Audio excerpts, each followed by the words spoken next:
अच्छी और सच्ची खबरों की शुरुआत करते हैं। सबसे पहले बात देवभूमि उत्तराखंड की, जहां तीर्थ यात्रियों की बढ़ती संख्या को देखते हुए धार्मिक स्थलों का कायाकल्प तेजी से किया जा रहा है और अब इसी फहरिस्त में विश्व प्रसिद्ध कैची धाम का नाम जुड़ गया है, जिसके विकास के लिए उत्तराखंड के मुख्यमंत्री पुष्कर सिंह धामी के निर्देश पर मास्टर प्लान बनाया जा रहा है और जिसके तहत कैची धाम में ट्रैफिक मैनेजमेंट किया जाएगा।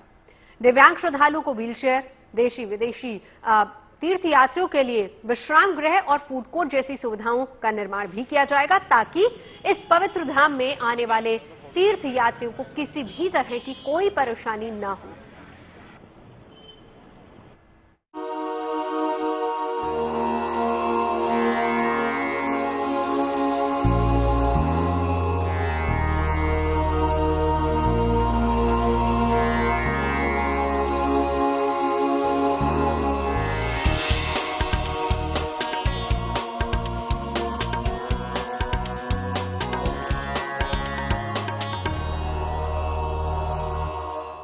हरी भरी वादियों और ऊंचे पहाड़ों के बीच मौजूद ये है विश्व प्रसिद्ध कैची धाम, जहां मानसिक शांति की खोज और आध्यात्म चेतना जागृत करने के लिए साल भर श्रद्धालुओं का तांता लगा रहता है।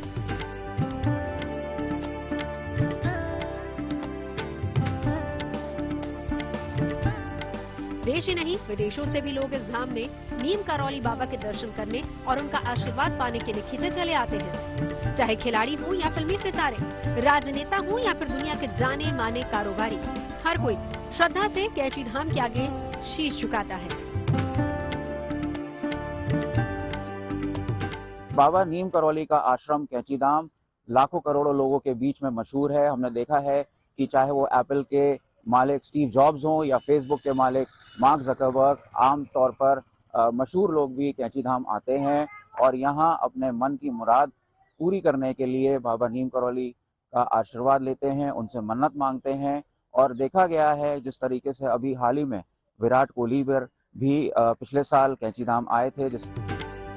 साल दर साल इस पवित्र धाम में पहुंचने वाले श्रद्धालुओं की तादाद बढ़ती जा रही है, जिसे देखते हुए अब उत्तराखंड सरकार इस धाम का विकास करने के बारे में सोच रही है, जिसके लिए मुख्यमंत्री पुष्कर सिंह धामी के आदेश पर नैनीताल प्रशासन ने मास्टर प्लान बनाने की दिशा में कदम आगे बढ़ा दिए हैं। प्रधानमंत्री नरेंद्र मोदी ने अपने उत्तराखंड दौरे के दौरान कहा था कि सदी का तीसरा दशक उत्तराखंड का होगा। प्रधानमंत्री मोदी के विजन डॉक्यूमेंट की एक महत्वपूर्ण घोषणा पर उत्तराखंड की धामी सरकार ने काम शुरू कर दिया है। इसी के तहत विश्व प्रसिद्ध बाबा नीम करौली महाराज के कैची धाम के लिए मास्टर प्लान लगभग तैयार हो चुका है। लाखों करोड़ों श्रद्धालुओं की आस्था के केंद्र कैची धाम के कायाकल्प के लिए जमीन अधिग्रहण का काम शुरू कर दिया गया है, जिसके तहत जिन लोगों ने यहाँ पट्टे पर जमीन ली थी लेकिन आज भी उसका इस्तेमाल नहीं कर पा रहे हैं या पट्टे की शर्तों का उल्लंघन कर रहे हैं, उनसे जमीन वापस ली जा रही है। हालांकि मास्टर प्लान के तहत मंदिर के मौजूदा स्वरूप के साथ कोई छेड़छाड़ नहीं की जाएगी, लेकिन मंदिर के चारों ओर विकास से जुड़े कार्य किए जाएंगे, जिसके लिए करीब 60 करोड़ रुपए खर्च किए जाने की योजना है। इस पैसे से 500 से 1000 गाड़ियों की पार्किंग का निर्माण किया जाएगा। कैची धाम में ट्रैफिक मैनेजमेंट किया जाएगा। दिव्यांग श्रद्धालुओं को व्हीलचेयर से जाने की सुविधा मिलेगी। पब्लिक टॉयलेट बनाए जाएंगे। देश विदेश से आने वाले भक्तों के लिए विश्राम गृह बनेगा। मेडिटेशन सेंटर और फूड कोर्ट बनाया जाएगा। साथ ही कैची धाम के पास बहने वाली नदी के किनारे सुंदर घाट बनेंगे और मंदिर का भव्य प्रशासनिक भवन भी बनाया जाएगा। नैनीताल प्रशासन का कहना है कि मास्टर प्लान बनते ही जल्दी ही वहां पर विकास से जुड़े ये सभी काम शुरू हो जाएंगे। जितने भी पट्टा धारक थे उन लोगों से हम लोगों ने रिक्वेस्ट की है कि जो जमीन वो यूज नहीं कर रहे थे और पट्टे की शर्तों का जिसमें उल्लंघन हो रहा था, तो उन जमीनों को उनकी सहमति के बाद हमने लिया है। तो लगभग 3-3.25 एकड़ लैंड हम लोगों ने लिया है। तो आने वाले समय में एक जो उसकी प्रॉपर डिजाइनिंग करवा के कुछ जो इंफ्रास्ट्रक्चर की हमारे पास कमी थी, जिसमें खासकर पार्किंग की, तो मिनिमम 500 से 1000 गाड़ियों की पार्किंग की सुविधा वहाँ पे डेवलप कर रहे हैं और बहुत सारी चीजें हम लोग वहाँ पे क्रिएट कर रहे हैं। ये जो कवायद चली लगभग 6 महीने से चल रही है। माननीय मुख्यमंत्री जी ने लगभग 8 महीने पहले इसकी घोषणा की थी। तो उसी कड़ी में ये सारा डेवलपमेंट हमारा हो रहा है और आने वाले समय में ये बहुत अच्छा रूप भी लेगा। प्रधानमंत्री मोदी के विजन डॉक्यूमेंट की एक महत्वपूर्ण घोषणा पर धामी सरकार ने ये काम शुरू कर दिया है। अगर सब कुछ योजना के मुताबिक हुआ तो आने वाले समय में कुमाऊं के मंदिरों, पर्यटन स्थलों की तस्वीर और तकदीर दोनों बदल सकते हैं। नैनीताल से लीला सिंह बिष्ट के साथ bureau report, good news today. उत्तर भारत में कैंचीधाम मंदिर से कोई अनजान नहीं है। कैंचीधाम और आश्रम नीम करौली बाबा से जुड़ा हुआ है और उत्तर प्रदेश के फिरोजाबाद जिले के अकबरपुर में जन्मे नीम करौली बाबा ने इस आश्रम और मंदिर के निर्माण का सपना साल 1942 में ही देख लिया था। हालांकि इसकी शुरुआत साल 1962 में ही हो पाई। तब इस इलाके के जंगल को साफ करके यहां पर हनुमान जी को समर्पित एक मंदिर का निर्माण किया गया और फिर बगल में ही कैंची मंदिर और भक्तों के लिए आश्रम बनाया गया था। इन 60 सालों में इस मंदिर की ख्याति दिनों दिन बढ़ती गई, जिसकी वजह से यहां आने वाले श्रद्धालुओं की संख्या में भी लगातार इजाफा होता रहा। शुरुआत में लक्ष्मी नारायण शर्मा के नाम से जाने जाने वाले नीम करौली बाबा को कलयुग में हनुमान जी का अवतार भी माना जाता है और यही वजह है कि वहां भगवान हनुमान का मंदिर है। क्षिप्रा नदी के तट पर बने कैंची धाम मंदिर आने वाले श्रद्धालुओं में विदेशी सेलिब्रिटीज भी शामिल हैं। उनमें इस आश्रम को लेकर विशेष लगाव भी दिखता है। अनुयायी या फिर श्रद्धालुओं के तौर पर विदेशी सेलिब्रिटीज को वहां असीम आध्यात्मिकता की अनुभूति होती है। भारतीय श्रद्धालुओं की तरह वो भी खुद को नीम करौली बाबा के करीब पाते हैं और ऐसी मान्यता है कि नैनीताल से करीब 17 किलोमीटर दूर इस मंदिर में बाबा से मांगी गई हर मन्नत, हर मुराद पूरी होती है। एक समय एप्पल के संस्थापक स्टीव जॉब्स 1974 से 1976 के बीच आध्यात्मिक यात्रा के लिए भारत आए थे। उनके कैंची धाम पहुंचने तक उसके संस्थापक नीम करौली बाबा समाधि ले चुके थे। ऐसे भी कहा जाता है कि एप्पल के लोगों का आइडिया स्टीव जॉब्स को नीम करौली बाबा के आश्रम से ही मिला था। कहा यह भी जाता है कि करौली बाबा को सेब बड़े पसंद थे और बड़े चाव से इस फल को वो खाया करते थे और इसी वजह से स्टीव ने अपनी कंपनी के लोगों के लिए कटा हुआ एप्पल चुना। जब मार्क जुकरबर्ग भी फेसबुक के बेचने पर असमंजस में थे, तब स्टीव जॉब्स ने उन्हें भारत की आध्यात्मिक यात्रा पर जाने की सलाह दी थी। अपने 1 महीने के दौरे पर जुकरबर्ग कैंची धाम में भी 2 दिन रुके थे। अपने बिजनेस की शुरुआती संघर्ष को याद करते हुए फेसबुक के संस्थापक मार्क जुकरबर्ग ने खुद कैंची धाम आने की बात स्वीकारी थी। उन्होंने ये भी दावा किया था कि उन्हें वहां आध्यात्मिक ऊर्जा की अनुभूति हुई है। यही नहीं, अपने फिल्म इट प्रे लव की शूटिंग के लिए भारत आई मशहूर हॉलीवुड अभिनेत्री जूलिया रॉबर्ट्स भी नीम करौली बाबा की तस्वीर से इतनी प्रभावित हुई कि उन्होंने हिंदू धर्म अपना लिया। वर्ल्ड कप में शानदार परफॉर्मेंस के बाद विराट कोहली ने भी परिवार संग हाल ही में उत्तराखंड का रुख किया था। जिस तरह से विराट की फॉर्म वापस आई है, उसे देखकर न केवल उनके फैंस खुश हुए बल्कि उनका भी कॉन्फिडेंस वापस लौटा है और ऐसी धारणा है कि अनुष्का ने शायद विराट की फॉर्म लौटाने पर मुराद मांगी थी और पूरी होने पर यह कपल कैंची धाम मंदिर पहुंचा। हर साल यहां 15 जून पर एक बड़े मेले का आयोजन किया जाता है, जिसमें शामिल होने के लिए दूर दूर से बाबा श्रद्धालु आते हैं। 58वें स्थापना दिवस के मौके पर पिछले साल करीब 2 लाख श्रद्धालुओं ने दर्शन किए थे और इस धाम की मान्यता इतनी है कि नीम करौली बाबा के दर्शनों के लिए यहां पहुंचने वाले श्रद्धालु कहते हैं कि यहां से कोई खाली हाथ नहीं लौटता। बाबा के चमत्कारों से जुड़े कई किस्से श्रद्धालु खुद सुनाते भी हैं। आगे बढ़ते हैं और बात करते हैं अयोध्या की और अयोध्या घाटों के दर्शन की, जिसके लिए श्रद्धालुओं को एक तोहफा मिलने वाला है। अयोध्या में काशी की तर्ज पर ही क्रूज चलाने की तैयारी है। डबल डेकर वाले इस लग्जरी क्रूज पर आधुनिक सुविधाएं भी होंगी, मनोरंजन की व्यवस्था भी होगी। सरयू दर्शन को ये क्रूज बेहद खास बनाने वाला है। अयोध्या के लिए क्रूज पर्यटन परियोजना क्या है, कैसे अयोध्या बनेगी आधुनिक पर्यटन सिटी, देखिए जरा।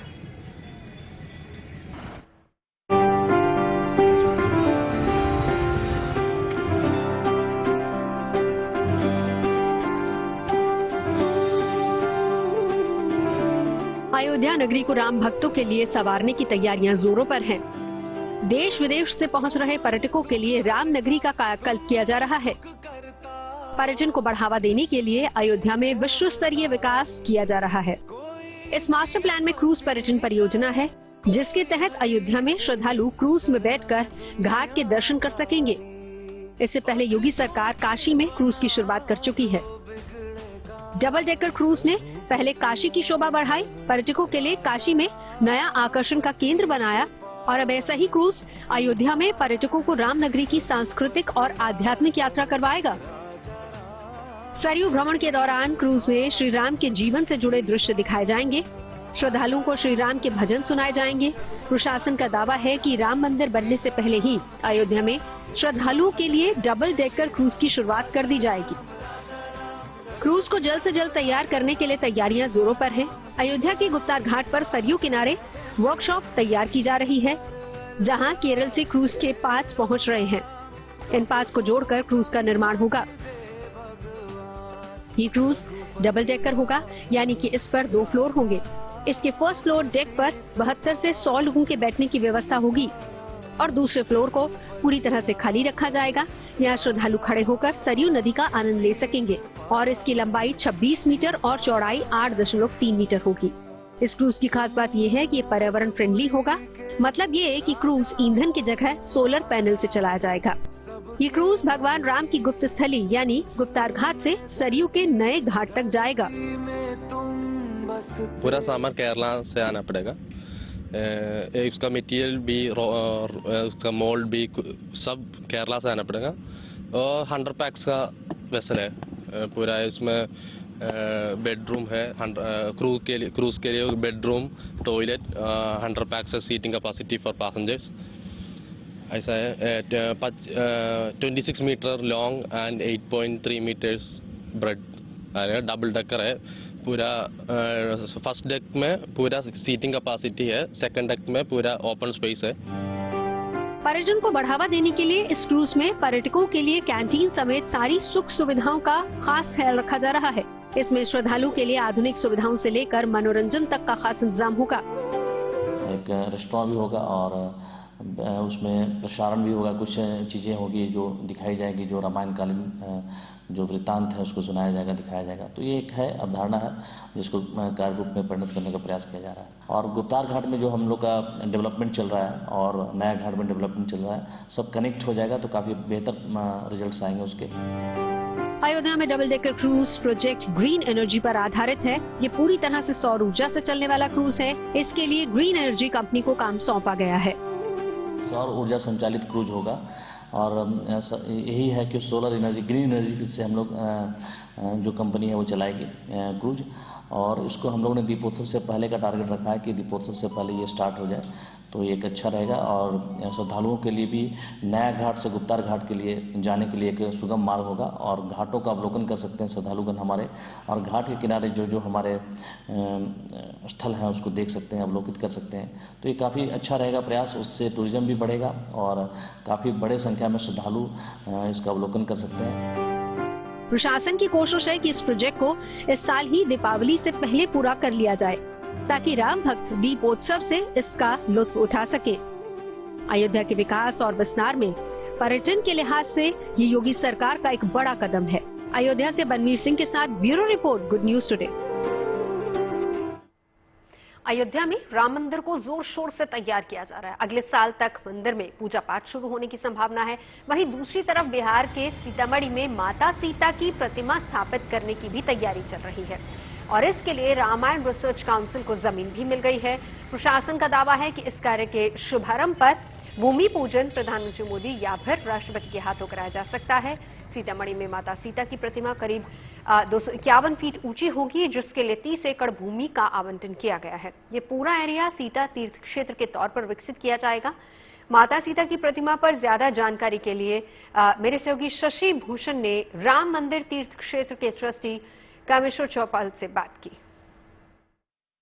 बिहार मां भगवती सीता की जन्मभूमि है और यहाँ पर सीतामढ़ी के अंदर 251 फीट ऊंची प्रतिमा भगवती सीता की स्थापित होने की तैयारी हो रही है। और इस मामले में कहीं न कहीं जो राम जन्मभूमि ट्रस्ट है उसके ट्रस्टी कामेश्वर चौपाल जी हमारे साथ हैं। सर, आप लोग क्या तैयारी कर रहे हैं? और आज जो आपने बातें कही कि राष्ट्रपति और प्रधानमंत्री तक को बुलाया जाएगा, राम जन्मभूमि अयोध्या से लेकर के सीतामढ़ी की धरती तक जो संवाद है या जो कनेक्टिविटी है, उसका मकसद क्या है? जब राम की जन्मभूमि पर भव्य और दिव्य मंदिर बना तो सीता के संतानों के भी मन में लगा कि नहीं, सीता माँ इस प्रकार से उपेक्षित नहीं होनी चाहिए। और उसी में से प्रेरणा किसी संत ने दिया है कि आप इस काम को आगे बढ़ाइए। और हम लोग लगभग 2 साल से इस बात को बूंद रहे थे। थोड़ा स्वरूप सामने आया तब आपको बताने की स्थिति में है। कामेश्वर चौपाल जी हमारे साथ जुड़े हुए थे और इन्होंने कहा है कि 14 जनवरी के बाद एक तरफ जहां अयोध्या में राम मंदिर जो है वो शुभ मुहूर्त देख करके उसका आगे का जो तारीख है वो तय हो जाएगी, और दूसरी तरफ सीता की भूमि सीतामढ़ी में भी जो शिलान्यास का कार्यक्रम है वो तारीख आचार्यों से विचार विमर्श के बाद तय कर ली जाएगी। सहयोगी कैमरा पर्सन आनंद के साथ शशि भूषण। बिहार में माता सीता की प्रतिमा के लिए चल रही मुहिम का नेतृत्व सीतामढ़ी के सांसद सुनील कुमार पिंटू कर रहे हैं। माता सीता तीर्थ क्षेत्र प्रोजेक्ट के अध्यक्ष भी सुनील कुमार पिंटू को ही बनाया गया है। प्रतिमा का कार्य कहां तक पहुंचा है, सुनिए जरा। 3 आर्किटेक्ट अभी वहां पर गए थे, साइट का उन्होंने इंस्पेक्शन किया है और वो पूरा डीपीआर बना रहे हैं। डीपीआर बनने के बाद रामायण रिसर्च काउंसिल के तहत हम लोग माननीय राष्ट्रपति महोदय से और माननीय प्रधानमंत्री जी से दोनों को आमंत्रित करना चाहते हैं कि इस पुण्य कार्य में आकर शिलान्यास में भाग ले। रामायण रिसर्च काउंसिल के तत्वाधान में ये प्रोग्राम होना है और इसमें इस पूरे प्रोग्राम को करने की प्रेरणा देने वाले मध्य प्रदेश नलखेड़ा के स्वामी गुरु जी हैं। उनकी ही ये प्रेरणा है कि वहां पर सीता जी की ये शक्तिपीठ के रूप में 51 जगह से 51 शक्तिपीठों से ज्योति लाकर, श्रीलंका से अशोक वाटिका से भी मिट्टी लाकर और अन्य जगहों से लाकर सीतामढ़ी में मां सीता की एक बहुत बड़ी शक्तिपीठ के रूप में स्थापित करने की ये। और बात करते हैं दस्तकार बसंत मेले की। ये मेला बहुत खास है और इसके खास होने की वजह है इसमें मौजूद सामान को उन महिलाओं ने तैयार किया है जिन्होंने कोरोना काल में बहुत कुछ खोया, लेकिन इस बीच इन महिलाओं के लिए दस्तकार संगठन सामने आया और इन्हें मौका मिला अपने हुनर को दिखाने का। करीब 16 राज्यों की 14,000 से ज्यादा महिलाएं इस संगठन से जुड़ी हुई हैं और अपने नए प्रोजेक्ट्स के साथ दिल्ली के दस्तकार बसंत मेले पहुंची हैं। देखिए वहां से मेरे सहयोगी मनीष चौरसिया की रिपोर्ट। कोविड ने उन तमाम महिलाओं को सबसे ज्यादा नुकसान पहुंचाया जो अपने गांव, अपने घरों में रहकर कोई ना कोई काम करती थी। कोई साड़ी बना रहा था तो कोई कुछ और। लेकिन उसके बाद जब कोविड आया तो इन सब का काम बंद हो गया और इन सब के साथ बहुत सारी दिक्कतें हो गई। ऐसे में अमेरिकन एक्सप्रेस और दस्तकार आगे आए इन महिलाओं की मदद करने के लिए।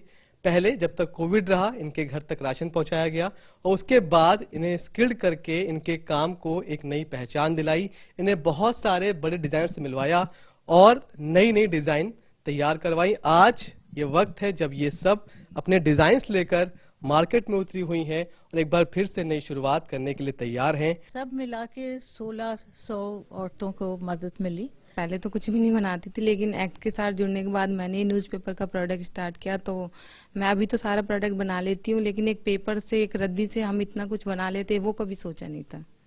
कितना बदलाव आपकी लाइफ में आया इसे जुड़ने के बाद? सर मेरी लाइफ में तो बहुत बदलाव है। जैसे कि मतलब पहले घर से नहीं निकलना था, लोग निकलने भी नहीं देते थे। अभी इसके जरिए निकली भी हूँ, इतना अच्छा काम भी करती हूँ और लोग पहचानने भी लगे हैं। तो मतलब बहुत ही ज्यादा चेंज है, मैं बता भी नहीं सकती। पहले तो मैं ये जब से ये लॉकडाउन हुआ ना, उससे पहले मैं कुछ भी नहीं जानती थी। मैं घर से बाहर भी नहीं निकलती थी और उस टाइम पे जॉब वॉब भी छूट गई थी। जब से मैं सेवा से जुड़ी मुझे बहुत बदलाव हुआ, बाहर भी निकली, बहुत कुछ सीखा भी मैंने। कोविड के जमाने में कारीगर जो थे अपने गांव में, उनको न मार्केट थी, न बिक्री हो रही थी, कुछ नहीं हो रहा था। तो उनकी सुविधा के लिए एमएक्स ने दस्तकार को कांटेक्ट किया। उन्होंने कहा कि हमें कोई औरतों के लिए की मदद के लिए, जो औरत कारीगर हैं उनके लिए कुछ कर सकते हैं। तो 2 फेज थे। पहले फेज में हम लोग ने उनको food supplies, medical supplies, raw material के लिए मदद की और फिर सेकंड फेज में हम लोग ने 12 ग्रुप्स को पसंद किया और उनके साथ डिजाइन डेवलपमेंट, एंटरप्रेन्योरशिप ट्रेनिंग और प्रोडक्ट डेवलपमेंट की मदद दी। लगभग 14,000 महिलाओं को यहाँ से काम मिला है और अब ये बाजार में उतरी हैं अपने प्रोडक्ट्स को लेकर। इनकी एक नई शुरुआत है, लेकिन जिस तरह से अमेरिकन एक्सप्रेस और दस्तकार ने इन महिलाओं के लिए कदम बढ़ाया, वो उनके लिए, उनके जीवन के लिए जो एक नया कदम था, उसके लिए अब बेहद महत्वपूर्ण साबित हो रहा है। कैमरामैन शैलेंद्र के साथ Manish Chaurasia, good news today, Delhi. Ayodhya में भव्य दिव्य राम मंदिर का निर्माण श्रद्धालुओं के मन में भक्ति का सतरंगा इंद्रधनुष खिला रहा है, तो दूसरी ओर खुदाई में मिले अवशेषों की प्रदर्शनी श्रद्धा का रोमांच पैदा कर रही है। 90 के दशक में जन्मभूमि के समतलीकरण के दौरान जो अवशेष मिले थे, उन्हें अब आम लोगों के दर्शन के लिए म्यूजियम का हिस्सा बना दिया गया है। अंतर्राष्ट्रीय रामकथा म्यूजियम में भगवान राम के इन पावन अवशेषों की प्रदर्शनी लगाई गई है।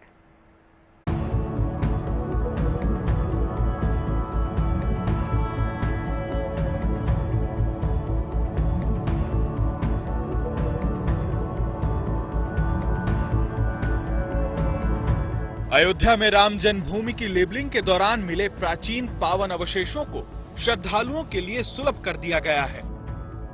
इन अवशेषों में भगवान विष्णु की प्राचीन मूर्ति का हिस्सा समेत मंदिर का शिखर, आमलक, कलश और महल की चौखट समेत तमाम कलाकृतियां शामिल हैं। श्रद्धालुओं के मन में रोमांच पैदा करने वाले इन भग्नावशेषों को अंतर्राष्ट्रीय रामकथा म्यूजियम में रखा गया है। संग्रहालय के डिप्टी डायरेक्टर योगेश कुमार का कहना है कि ये पत्थर नहीं, भगवान राम के ही स्वरूप हैं। पत्थर नहीं है, वो भगवान से संबंधित है और अब तो कलाकृति के रूप में हो जाता है। संग्रहालय में डिस्प्ले करते कोई भी वस्तु हो, सामान हो, जब उसको हम एग्जिबिट कर देते हैं अपनी गैलरी में, एग्जिबिट हो जाती है तो कलाकृतियों के रूप का रूप ले लेती है। भगवान राम से संबंधित ये कलाकृतियां 90 के दशक में जन्मभूमि के समतलीकरण के दौरान प्राप्त हुई थी, लेकिन अब तक ये आम लोगों की पहुंच से दूर थी। लेकिन अब इनका डिस्प्ले अंतर्राष्ट्रीय रामकथा म्यूजियम की तीसरी गैलरी में कर दिया गया है।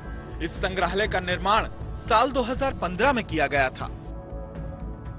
90 के दशक के प्रथमार्ध में ये राम जन्मभूमि का जो समतलीकरण हुआ था, उस समतलीकरण के दौरान 91-92 के आसपास जो ये प्रस्तर स्टोन स्कल्पचर आपको दिख रहे हैं, तो उसी दौरान मिले थे। बहुत महत्वपूर्ण है, ये श्री राम जन्मभूमि से संबंधित है। अयोध्या के जर्रे जर्रे में भगवान राम की परम पावन निशानियां मौजूद हैं। राम जन्मभूमि की खुदाई के दौरान ऐसी बहुत सी निशानियां मिली, जिसे देखकर खुदाई में जुटे लोग हतप्रभ रह गए थे। लेकिन तब राजनीति और प्रशासनिक मजबूरियों की वजह से इनका खुलासा नहीं हुआ। लेकिन नवंबर 2019 में तथ्यों और प्रमाणों की रोशनी में सुप्रीम कोर्ट का फैसला आने के बाद माहौल पूरी तरह बदल चुका है। जिन सबूतों को कभी छुपाया जाता था, वो आज आम श्रद्धालुओं के लिए भी उपलब्ध करा दिए गए हैं। Bureau report, good news today. गुमनामी के अंधेरे में भटक रही जिंदगी यूं अचानक मोड़ ले लेगी, बिहार के एक छोटे से गांव से बॉलीवुड का सफर तय कर लेगी। इसका अंदाजा न तो कभी अमरजीत जयकर को था और न ही उन्होंने कभी ऐसा सोचा होगा। लेकिन वो कहते हैं ना कि हुनर को शोहरत मिलते देर नहीं लगती। माटी की सौंधी सौंधी खुशबू से भीगे, चाशनी की मिठास में डूबे अमरजीत के पाकीज़ा बोलों ने सोशल मीडिया पर ऐसी उड़ान भरी कि माया नगरी उनकी मुरीद हो गई। समस्तीपुर से 42 किलोमीटर दूर पटोरी के भौआ गांव के रहने वाले अमरजीत की सादगी से भरी दिलकश आवाज को सुनकर सोनू सूद ने ट्वीट कर लिखा, एक बिहारी 100 पर भारी। सोनू सूद ने न सिर्फ अमरजीत को मुंबई आने का न्योता दिया, बल्कि अपनी अपकमिंग फिल्म फतेह में उन्हें गाने का ऑफर भी दिया है। हर कोई आपके बारे में जानना चाहता है, तो सबसे पहले तो ये बताएं कैसा लग रहा है, और मैं चाहूंगी जिस गाने से आप वायरल हुए वो गाना भी जरा आप सुना दें हमें। जी मैम, सुनाता हूँ। दिल दे दिया है जान तुम्हें देंगे, दगा नहीं करेंगे सनम। हो रब दी कसम यारा, रब दी कसम, दिल दे दिया है जान, तुम्हें देंगे, दगा नहीं करेंगे सनम। Thank you. अमरजीत, इतना शानदार आप गाते हैं, तो आपने कहीं से सीखा हुआ है या कभी सोचा था आपने कि इस तरीके से आपकी वीडियो वायरल हो जाएगी, सोनू सूद आपके गाने को ट्वीट करेंगे, सोनू निगम आपके गाने की तारीफ करेंगे, सोचा था कभी? नहीं मैम, मैं तो कभी नहीं सोचा था, लेकिन हाँ कुछ दिन पहले एक वीडियो मैंने गाया था, कल हो ना हो, तो सोनू सर ने लाइक किया था, लेकिन ये भी नहीं मुझे पता था कि वो पोस्ट करेंगे और सोनू सूद सर और नीतू चंद्रा मैम ये इतना मेरे को वो करेंगे जी, ट्वीट करेंगे हमारे वीडियो को। तो अब जब ये सब हो चुका है और अब आपके आसपास लोगों की भीड़ लगी रहती होगी, आपके दोस्त बहुत खुश होंगे, आपके पेरेंट्स बहुत खुश होंगे, तो कैसा लगता है और कैसे आप रियाज करते हैं, सीखा हुआ है आपने? जी जी जी, मुझे बहुत अच्छा लगता है। मैं अपना जो शिक्षा प्राप्त किया वो मेरे भैया है, मैंने उनसे सीखना स्टार्ट किया है। उसके बाद मैंने बहुत सारे गुरुजी से सीखा मैंने जी। अच्छा, तो अब कोई आपका जो बहुत पसंदीदा गाना हो वो हम आपसे सुनना चाहेंगे। जी मैं सुनाता हूँ। तू ही मुझको बता दे, चाहूँ मैं आना, अपने तुद का पता दे, चाहूँ मैं आना, इतना बता दो तुझको, चाहत पे अपनी मुझको, यूं तो नहीं इख्तियार, फिर भी ये सोचा दिल ने, अब जो लगा हूँ मिलने, पूछूं तुझे एक बार, हो तू ही मुझको बता दे, चाहूँ मैं आना। वाह, बहुत खूब अमरजीत। मैंने सुना है कि आपको मुंबई का भी बुलावा आया है, तो अब आप गाना गाने जा रहे हैं, जरा बताएं उसके बारे में। जी मैम, सर का एक मूवी आ रहा है, उसमें मैं गाने जा रहा हूँ। अच्छा, क्या फिल्म है और क्या आपकी फोन पर कोई बातचीत हुई है?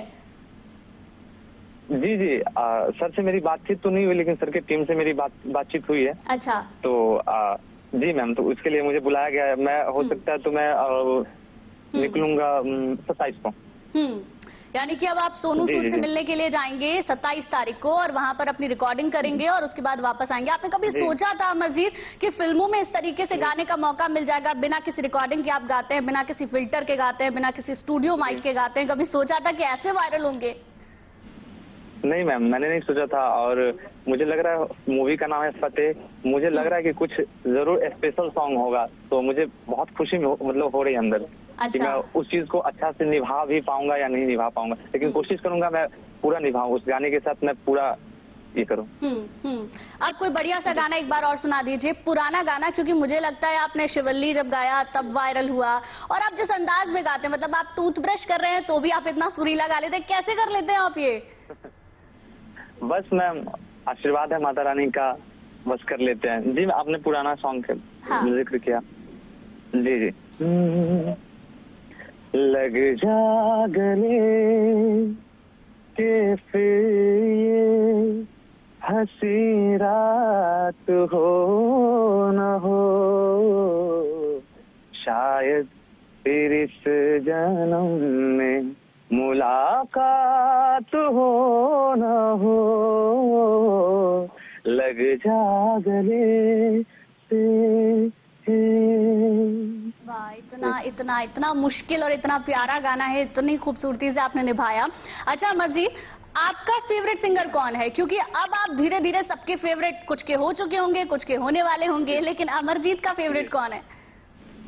मेरा सोनू निगम सर है, अरिजीत सिंह है और किशोर दा है। सोनू निगम जी का आपने नाम लिया, उन्होंने जब आपके गाने की तारीफ की तो वो फीलिंग कैसी थी? आपकी फैमिली सपोर्ट करती है आपको? नहीं, अब थोड़ा बहुत सपोर्ट मिलने लगी। पहले सपोर्ट नहीं करती थी? नहीं मैम। अच्छा, तो फिर आप कैसे प्रैक्टिस करते थे, कैसे सीखते थे? बताएं, आपकी स्टोरी बड़ी दिलचस्प है। मैं तो छत पे जाके रियाज करता था, फोन का तान पूरा लेके मैं चला जाता था वहाँ रेलवे स्टेशन के पास, जैसे हमारे एक चौर बोलते हैं, बहुत बड़ा खेत होता है, ठीक है। हाँ। वहाँ दूर दूर तक कोई कुछ नहीं सुन पाता है, तो मैं उधर जाके रियाज करता था, उधर ही वीडियो बनाता था। अच्छा, चलिए, किशोर कुमार का कोई गाना अगर आप सुनाएंगे तो बड़ा अच्छा होगा। किशोर कुमार सबके फेवरेट हैं, आपके भी फेवरेट होंगे, हमारे भी हैं। जी जी जी, मैं सुनाने की कोशिश करता हूँ। कोरा कागज था ये मन मेरा, लिख दिया नाम उस पे तेरा। कोरा कागज था ये मन मेरा, लिख दिया नाम इस पे तेरा। सुना आंगन था जीवन मेरा, बस गया रूप इसमें तेरा। जी अमरजीत, इतनी छोटी छोटी बारीकियां, पुराने गाने अपने आप में बेमिसाल हैं, इतनी खूबसूरती के साथ आप उनको गाते हैं, कैसे इतना बेमिसाल गा लेते हैं? और फैमिली ने सपोर्ट नहीं किया तो सीखा कैसे? मम्मी पापा को पता था आप सीखने जाते हैं? जी उनको पता था, लेकिन मैं खुद से मेहनत करके, मैं खुद से जो भी काम करता था उससे मैं पैसा लेके अपना सीखता था। और हमारे चंदन भैया है, उन्होंने मुझे सपोर्ट किया दिल्ली में रख के, उन्होंने मुझे 6 महीना तक उन्होंने सिखाया, तो उसका भी मेरे ऊपर प्रभाव है जी। और हमारे गुरुदेव जितने भी हैं सबका आशीर्वाद। पुराने सिंगर्स में किशोर दा और नए सिंगर्स में अरिजीत को हर कोई सुनना चाहता है। अरिजीत का अगर कोई गाना आप सुनाए तो। जी दिल का दरिया बह ही गया, इश्क इबादत ला ला ला ला, खुद को मुझे तू सौंप दे, मेरी जरूरत तू बन गया। बात दिल की नजरों ने की, सच कह रहा तेरी कसम, तेरे बिन अब न लेंगे एक भी दम, तुझे कितना चाहने लगे हम। बिहार के समस्तीपुर के अमरजीत ने कभी सोचा था कि वो इतना इतना बेहतरीन गाएंगे कि बड़े बड़े सेलिब्रिटीज, सोशल मीडिया पर आजकल सब कुछ है, लेकिन उस सब कुछ में से आपकी तारीफ होना आम बात तो है नहीं अमरजीत। तो अब कुछ भोजपुरी भी सुना दीजिए, क्योंकि आप बिहारी हैं और बिहारी से भोजपुरी नहीं सुना तो फिर क्या बात होगी। हाँ जी जी, मैं सुनाता हूँ एक। दुनिया में सब कुछ करिहा, बतिया कहीं प्यार के करो से न करिहा, हाय प्यार के करो से न करिहा। जिंदगी में सब कुछ करिहा, दिल ना दिहा, प्यार के करो से न करिहा। हो उड़ जाला निंदिया, रहेला न चैना हो, उड़ जाला निंदिया। सावन भदौआनियन बरसेला नैना हो, सावन भदौआनियन बरसेला नैना हो। केहूं के दिल में बसा के दर्द न लिहा, प्यार के करो से न करिहा। वाह, बहुत खूब। खबरें सच्ची होनी चाहिए, अच्छी खुद ब खुद लगती हैं। Navjot Randhawa signing off. आप सुनते रहिए गुड न्यूज और देखते रहिए गुड न्यूज टुडे।